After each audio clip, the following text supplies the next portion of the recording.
Prologue. A Measure of Grace.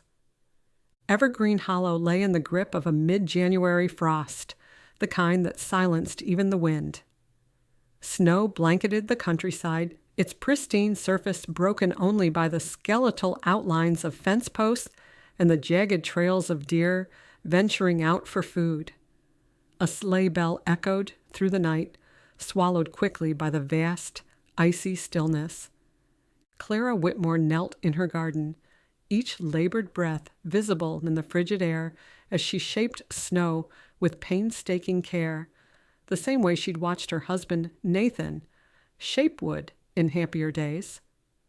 She counted each toll of the bells in the village, 8 chimes. On a normal evening, he might still be in his workshop, having long since abandoned his practice of returning home at dusk, but tonight he'd come back early, only to retreat upstairs as if splendor itself had betrayed him. Above, in their bedroom window, his silhouette stood motionless. Once, he would have joined her, his artist's hands helping to create beauty from nothing. Tonight, he only watched, as far off as the stars piercing the bleak sky, as remote as he'd been ever since the governor's wife had rejected his masterwork and crushed his pride. From the Congregational Church, the melody of In the Bleak Midwinter carried through the air. Clara's hands stilled. How appropriate that the choir would choose that hymn tonight, its lyrics fitting perfectly with the frozen landscape. Their voices brought memories of joyful hours when she and Nathan stood among them, joined in praise, before he'd retreated into his workshop to carve functional items instead of the exquisite pieces that once flowed from his gifted fingers. How long since he'd last attended services? The space beside her in the pew drew as many whispers now as his masterpieces once had. The snow crunched beneath her mittens. Each handful was a prayer, though Nathan had stopped believing in prayers when he'd locked away his finest tools. Her woolen shawl, drawn tight around her shoulders, brushed the white expanse. A knit cap, hand-stitched in pale gray, hugged her head, and loose strands of auburn hair escaped to twist damply at her temples. Her breath curled in the cold air, and the worn mittens covering her hands did little to stop the dampness creeping through her fingers. A wind brought the sting of pine needles and the clean, biting chill of January, laced with smoke spiraling from distant chimneys, including the one from Nathan's workshop. There, when he worked, the steady rhythm of his playing against wood was methodical, devoid of the passion that once guided his creations. The church song faded, but another melody played in Clara's memory, the bell of Whitmore Fine Furnishings, chiming a welcome as village residents gathered at the display window. She could still see Mrs. Harrison's fingers dancing across their upright piano on Saturday afternoons, whispering or Avalon, drawing crowds to admire Nathan's latest masterpiece. He'd insisted on the piano, claiming beauty called to beauty, and indeed, the music had animated his carved details in the lamplight. Even now, she could trace every curve of their lost world, the polished sign above the door, the warmth of the wood stove keeping winter at bay, the reverent way customers ran their fingers over his work as if touching a treasure. Outside, old Ben, their horse, would stand patient at the hitching post, waiting to deliver furniture to a distinguished home. Nathan's younger brother, Thomas, labored alongside him before their paths diverged, before Nathan pursued artistry, while Thomas chose practicality. Back then, Thomas expertly backed the wagon up to their loading dock, while Nathan explained each piece's story to its new owner, his voice rich with the pride of creation.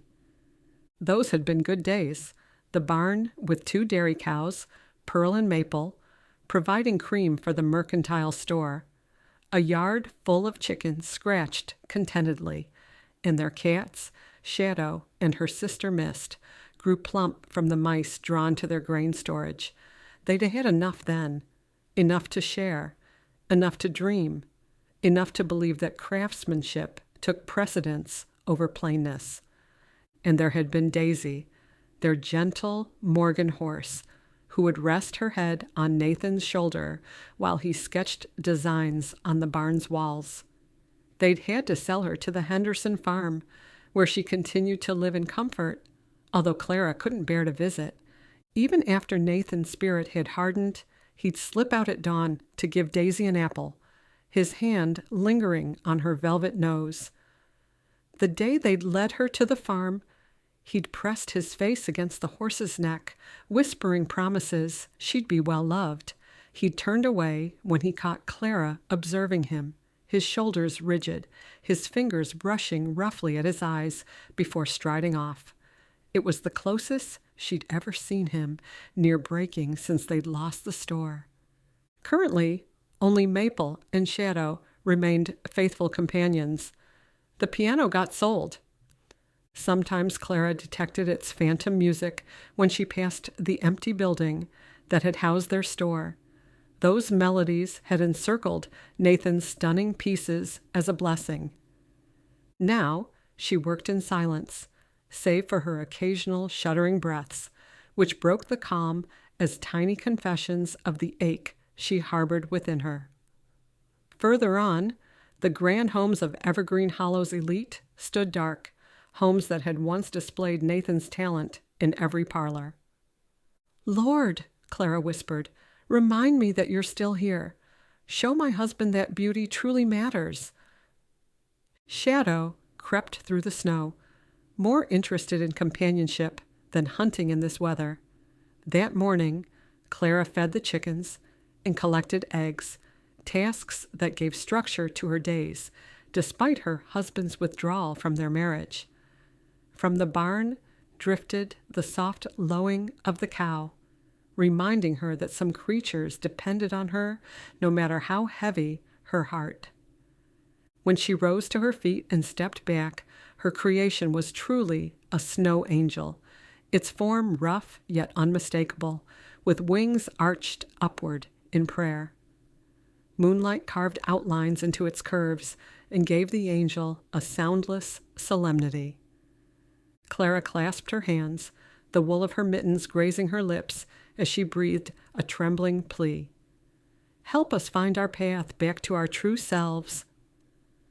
From the second-story bedroom window of their modest home, with its weathered clapboards and sloping roof, Nathan Whitmore gazed out over the frost-covered garden and observed his wife. The Massachusetts cold flushed her cheeks. Beyond, the bare branches of sugar maples lined the rutted road that led to the Berkshire's rolling hills.